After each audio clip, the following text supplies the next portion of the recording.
Bismillahirrahmanirrahim. Assalamualaikum warahmatullahi wabarakatuh. Alhamdulillah. Alhamdulillahilladzi hadana lihadza wa ma kunna linahtadiya laula an hadanallah. Asyhadu an la ilaha illallah wahdahu la syarikalah wa asyhadu anna Muhammadan abduhu wa rasuluh. Allahumma salli wa sallim ala Muhammadin wa ala alihi wa ashabihi ajma'in. Ayuhat tullab, ayuhal mujahidun, ayuhas salihun. Hayya nabda dirasatuna al-yawm bidu'ai talabul ilmi. Irfa'u aydiyakum. Bismillahirrahmanirrahim. Rabbi zidni ilman warzuqni fahman. Ya Allah, tambahkanlah kepadaku ilmu dan rizkikanlah kepadaku pemahaman yang baik. Allahumma arinal haqqa haqqan warzuqna ittiba'ah wa arinal batila batilan warzuqna ijtinaba. Amin. Alhamdulillah, kita bersyukur dan memuji kepada Allah Subhanahu wa ta'ala atas segala kenikmatan yang telah Allah berikan kepada kita. Nikmat sehat, nikmat waktu luang, nikmat iman, nikmat Islam, dan kenikmatan-kenikmatan yang lainnya. Maka mari bersama-sama teman-teman, terhadap kenikmatan dari Allah tersebut kita harus mampu mensyukurinya agar kita menjadi orang yang beruntung. Beruntungnya di dunia, maka orang-orang yang bersyukur akan Allah terus tambah kenikmatannya. Dan bentuk beruntungnya di akhirat nanti bagi hamba-hamba Allah yang bersyukur, maka Allah akan memudahkan hisabnya nanti di yaumil hisab. Yang kedua, salawat dan salam semoga selalu tercurah kepada baginda Nabi kita Muhammad sallallahu alaihi wasallam, kepada keluarganya, para sahabat-sahabatnya, para pengikutnya, dan semoga senantiasa tercurah kepada kita selaku umatnya. Teman-teman semuanya yang Ustaz cintai karena Allah Subhanahu wa ta'ala, naharukumus sa'id, kaifa halukumul yawm? Alhamdulillah, Ustaz berharap kabar teman-teman semuanya dalam keadaan sehat walafiat. Begitu juga kabar iman kalian semuanya, semoga dalam keadaan iman yang sebenar-benarnya kepada Allah Subhanahu wa ta'ala. Apa tanda bahwa kabar iman teman-teman, kabar iman kita dalam keadaan baik-baik saja? Maka salah satu tandanya adalah ketika kita semangat melakukan kebaikan. Terlebih dahulu teman-teman, Ustaz ingin mengingatkan, silahkan teman-teman duduknya dirapihkan, pakaiannya menggunakan pakaian yang rapih, yang bersih, yang indah, dan juga konsentrasi ketika sedang belajar. Mengapa demikian? Karena kita sedang menginginkan dengan kita belajar menjadi wasilah Allah mengangkat derajat kita di hadapan Allah. Dan kata Allah, hanya orang-orang yang akan diangkat derajatnya oleh Allah, salah satunya adalah orang yang mau beradab ketika berada di majelis ilmu.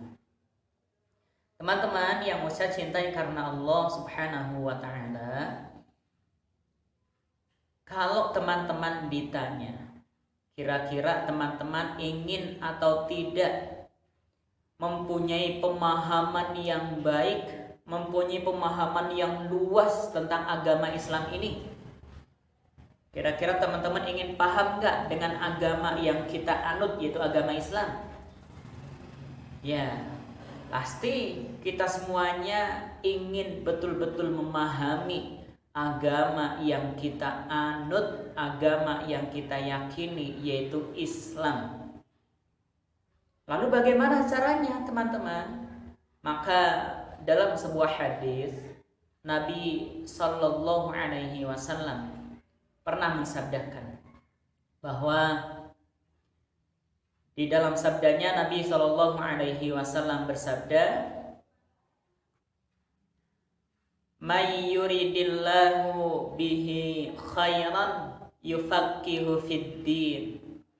Barang siapa yang dikehendaki kebaikan oleh Allah Subhanahu wa taala, yufaqihu fid din, maka akan Allah cukupkan pemahaman terhadap ilmu agama.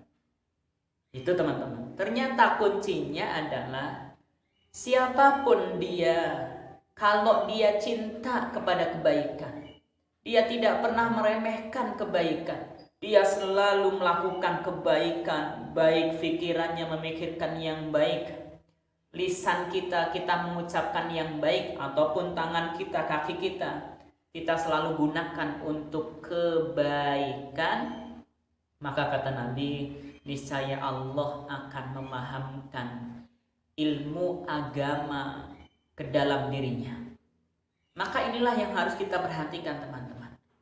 Kalau teman-teman ingin pemahaman yang baik, ingin menjadi seorang ulama, ingin menjadi orang yang ilmunya luas, ingin menjadi orang yang paham akan agama Islam ini, maka mulailah dari semangat melakukan kebaikan sekecil apapun itu. Dan jangan pernah meremehkan kebaikan. Apalagi sampai kita ada kebaikan, sementara ada keburukan, kita memilih melakukan keburukan. Na'udzubillah. Maka Ustaz berharap teman-teman di tengah-tengah hari ini, di mana teman-teman kita semuanya lebih banyak menghabiskan waktu-waktunya di rumah, maka gunakanlah oleh teman-teman, oleh kita semuanya, kesempatan berharga ini untuk banyak melakukan kebaikan. Belajar, membantu umi atau abi kita, membersihkan rumah, begitu juga belajar bersama adik atau kakak kita dan yang lainnya. Jangan pernah kita terlewat dengan sebuah kebaikan, apalagi kita meremehkan kebaikan, agar Allah memberikan pemahaman yang baik terhadap agama yang kita yakini, yaitu agama Islam. Dan jelas balasan dari Allah bagi orang-orang yang memahami agama Islam ini tidak ada lain kecuali di dunianya akan mendapatkan kenikmatan, dan di akhiratnya pun akan mendapatkan puncaknya kenikmatan berupa surga. Teman-teman semuanya yang Ustaz cintai karena Allah Subhanahu wa taala, di hari ini kita akan sama-sama melanjutkan tadabbur kita di surah Al-Fatihah ayat yang keempat. Di hari kemarin alhamdulillah kita sudah mempelajari tentang Iyyaka na'budu pada poin tentang 4 rukun ibadah. Semoga teman-teman masih ingat apa saja 4 rukun ibadah itu, teman-teman.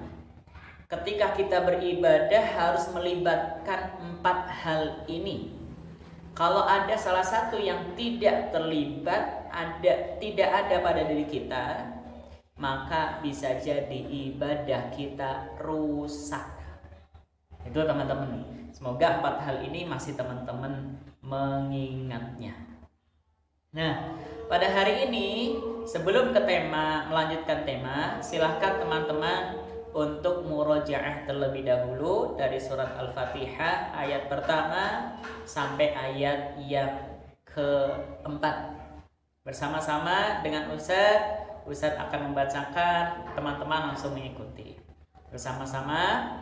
Alhamdu segala puji lillahi bagi Allah, Rabbil alamin, Rabb semesta alam, Ar-Rahman Ar-Rahmani yang maha pengasih, Ar-Rahim lagi maha penyayang, Maliki yang memiliki, Yaumiddin hari pembalasan, Iyyaka hanya kepada Engkau, na'budu kami menyembah, wa iyyaka dan hanya kepada Engkau, nasta'in kami mohon pertolongan.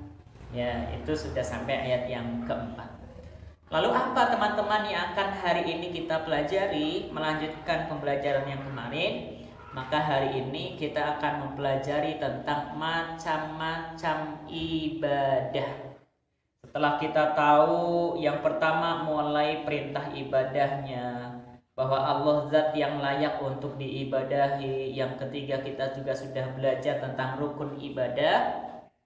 Hari ini kita akan belajar tentang macam-macam ibadah. Perlu teman-teman ketahui bahwa ibadah itu konteksnya sangat luas. Bahkan apapun yang kita lakukan, kebaikan-kebaikan yang kita lakukan, dimulai dari bangun tidur sampai kita tidur kembali, itu semuanya bisa bernilai ibadah di hadapan Allah, dengan syarat kita mengetahui ilmunya. Ya, syaratnya dua. Yang pertama, apapun kebaikan yang kita lakukan, niatkan karena Allah. Yang kedua, apapun kebaikan yang kita lakukan, lihatlah contoh dari Rasulullah Shallallahu Alaihi Wasallam. Maka kebaikan itu akan bernilai pahala di hadapan Allah Subhanahu Wa Taala. Teman-teman semuanya yang mengharapkan ridho dari Allah Subhanahu Wa Taala, di hari ini kita akan mempelajari tentang macam-macam ibadah. Tentunya jumlahnya sangat banyak, kurang lebih 6 yang akan kita pelajari teman-teman. 6 macam ibadah yang akan kita pelajari. Harapannya 6 inilah yang oleh teman-teman hari ini untuk selalu diamalkan.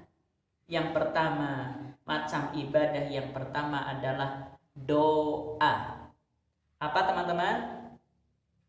Ya, doa. Doa itu apa?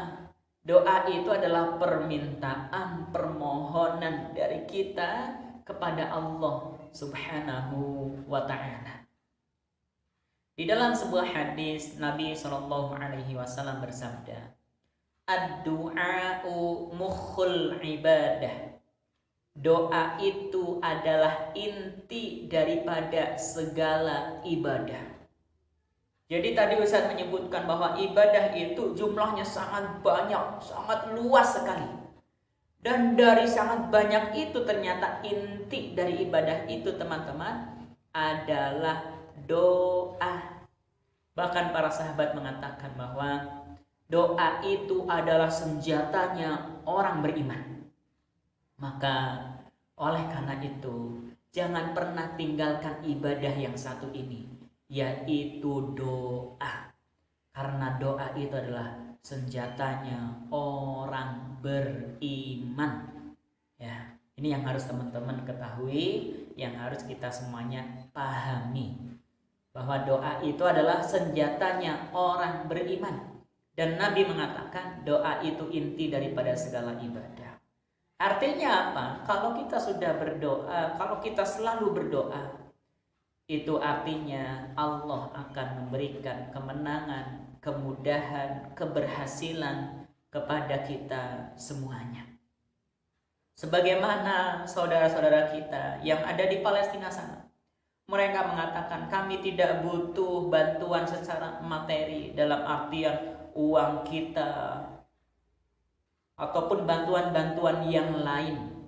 Yang mereka lebih butuhkan yang utama adalah bantuan doa. Bagaimana kita bisa membantu doa untuk keselamatan bagi mereka. Begitu juga ketika Nabi SAW, teman-teman, di peperangan pertama, peperangan besar, kita ketahui saat itu adalah perang Badar. Kurang lebih kaum muslimin itu jumlahnya 300, sementara orang-orang kafir jumlahnya kurang lebih 1000. Bayangkan, orang-orang kafir musuh-musuh Islam Jumlah pasukannya kurang lebih 1.000, lengkap dengan persenjataannya, ada kuda, ada unta, ada panah, ada pedang, ada tombak dan yang lainnya. Sementara kaum muslimin saat itu jumlahnya hanya kurang lebih 300 dengan perlengkapan seadanya. Maka begitu Nabi bertemu di medan Badar, saat itu perang Badar. Begitu Nabi melihat musuh yang jumlahnya sangat banyak, lalu apa yang Nabi lakukan, teman-teman? Ternyata Nabi Shallallahu Alaihi Wasallam berdoa pada Allah Subhanahu Wa Taala. Dan setelah Nabi berdoa, Allah saat itu langsung mengabulkan doanya. Apa bentuk pengkabulan doa di peristiwa perang Badar tersebut? Kata mereka orang-orang kafir, walaupun orang Islam itu jumlahnya sangat sedikit, tapi kesaksian mereka orang-orang kafir melihat kita kaum muslimin jumlahnya sangat banyak, sehingga mereka akhirnya lari ketakutan, akhirnya mereka kalah orang-orang kafir tersebut. Ini teman-teman, artinya apa? Mari bersama-sama jangan pernah tinggalkan doa di dalam kehidupan kita. Karena doa itu inti daripada segala ibadah, dan doa itu adalah senjatanya orang beriman. Ya, dan Allah mengatakan di dalam firman-Nya bahwa barang siapa yang berdoa kepadaku, niscaya akan aku kabulkan. Ud'uni astajib lakum. Berdoalah kepadaku, niscaya akan aku kabulkan. Itu ibadah yang pertama, teman-teman. Lalu ibadah yang kedua adalah khauf, rasa takut, rasa khawatir. Rasa takut boleh, teman-teman, tapi takutnya kita orang beriman, takutnya hanya kepada Allah Subhanahu wa Ta'ala. Itu tidak takut kepada yang lain. Kenapa? Karena semua yang ada di muka bumi ini semuanya dikendalikan oleh Allah Subhanahu wa Ta'ala.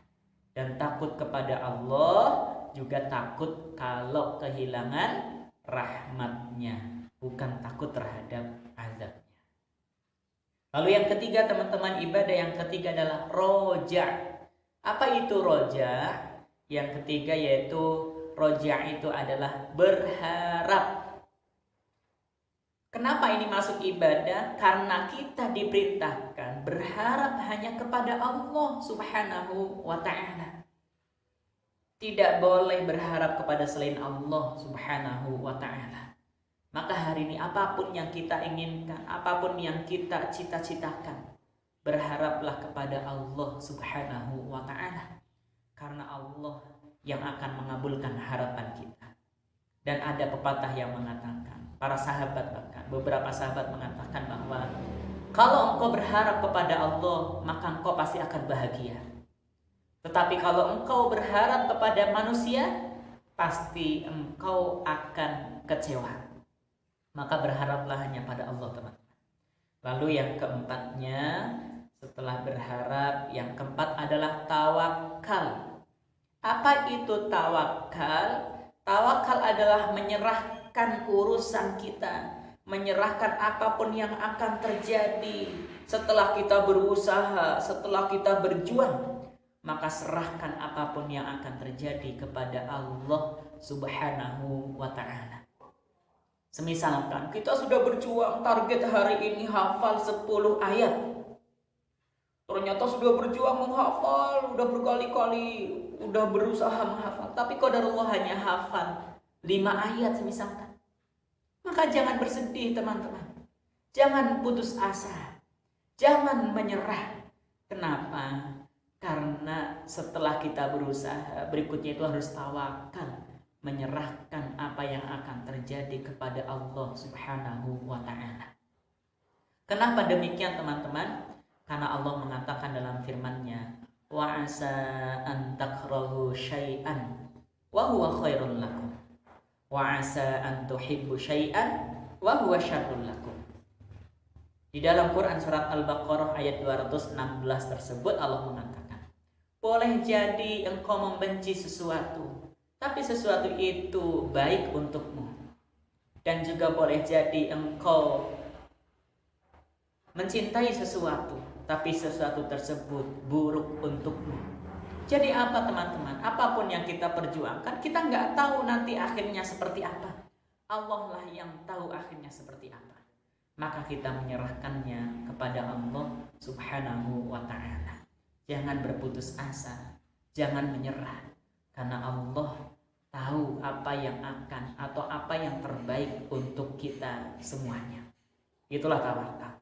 Lalu yang kelima adalah sabar. Ibadah yang kelima adalah sabar. Apa itu sabar? Kita tetap bersabar terhadap keburukan-keburukan, ujian-ujian yang menimpa kita. Apa bentuk kesabaran ketika kita diuji oleh Allah? Yaitu kita tidak mencela Allah, kita tidak mengeluh, kita tidak sakit hati, kita tidak putus asa. Itulah contoh kalau kita orang yang bersabar. Ya, bersabar ini kalau kita sedang diuji oleh Allah, maka jangan mengeluh. Kita sedang diuji keburukan, maka jangan putus asa. Karena Allah ingin melihat seberapa kuat iman kita, teman-teman. Dan kalau kita lulus akan setiap ujian yang menimpa kita, kita akan naik derajat iman kita di hadapan Allah. Lalu yang keenam setelah sabar adalah syukur.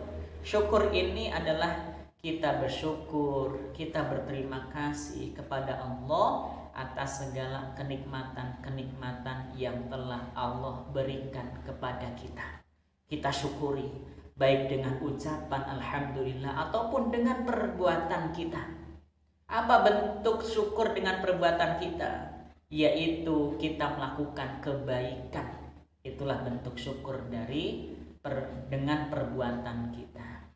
Itulah 6 ibadah teman-teman, dan masih banyak ibadah-ibadah yang lain. Maka Ustaz berharap 6-6-nya ini teman-teman aplikasikan, amalkan dalam kehidupan kita sehari-hari. Ya, dimulai dari doa, khawatir, berharap, tawakal, sabar, dan juga syukur. Agar apa? Agar kita selalu hidup penuh dengan ketenangan, penuh dengan kebahagiaan. Wallahu a'lam bishawab. Iman yang harus kita tumbuhkan setelah kita mempelajari ini adalah iman kepada Allah, bahwa Allah lah zat satu-satunya yang layak diibadahi, dan Allah akan selalu mendengar setiap doa-doa kita, teman-teman. Dan setiap doa kita akan Allah kabulkan. Dan amal yang akan atau yang berusaha kita lakukan adalah Ustaz berharap teman-teman mampu mengamalkan 6 macam-macam ibadah tadi, agar Allah menjamin kebahagiaan dalam hidup kita. Demikian, wa'afu minkum, wallahu a'lam bishawab. Hayya nakhtatim dirasatuna al-yawm bidu'ai talabul ilm, bidu'ai kafaratul majlis. Irfa'u aydiyakum. Astaghfirullah, astaghfirullah, astaghfirullah. Alhamdulillahi rabbil alamin. Subhanaka Allahumma wa bihamdika ashhadu an la ilaha illa anta astaghfiruka wa atubu ilaik. Wassalamualaikum warahmatullahi wabarakatuh.